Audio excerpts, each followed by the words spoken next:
start. They have one school, and even if there is arrangement for starting another subject, no effort is made, and no sooner they feel they should give guarantee of some sort of technical education without proper inquiry with regard to the possibility for employment and the various mineral resources, etc., and the basic education that should enable the students to enter the polytechnics to have the training where it is available. These polytechnics are started Parachi.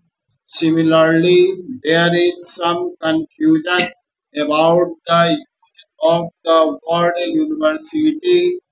We have the university for one subject is engineering.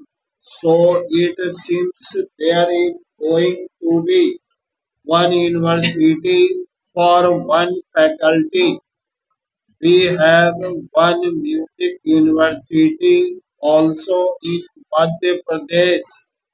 We are going to start, I am told, perhaps a university only for agriculture.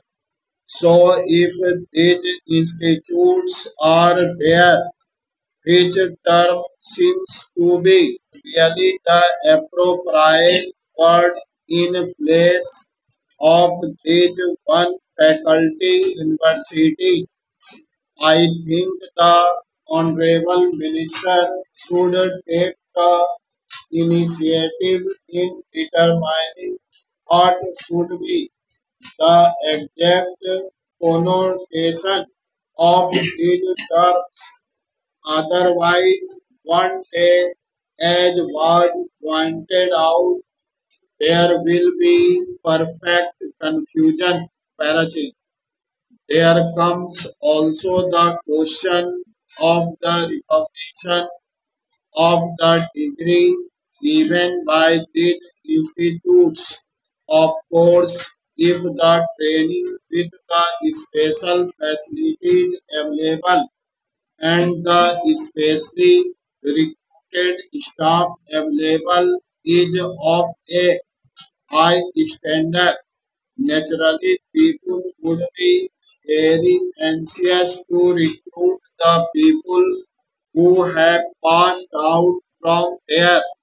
In the beginning, there will not be any trouble with regard to making use of the graduates turn out from there, but the question of recognition has to be decided on certain principles, and those principles should be laid down and followed from the beginning.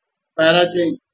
Now I would like also to mention the question about scholarships.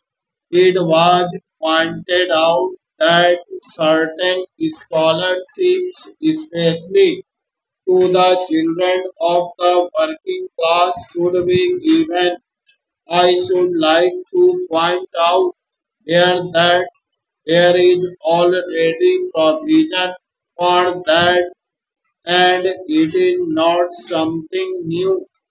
What I would like to stress is that scholarships should be in larger number. The scholarships do not seem to be adequate for the rising standard of living and the cost of living. The scholarships that are given do not meet half the need. There is yet another matter which the Honorable Minister is the proper person to inquiry about the, and that is the merit scholarships that are available in different states to students for technical subjects or to other students who pass with very high marks are not given by the states if they read outside the states.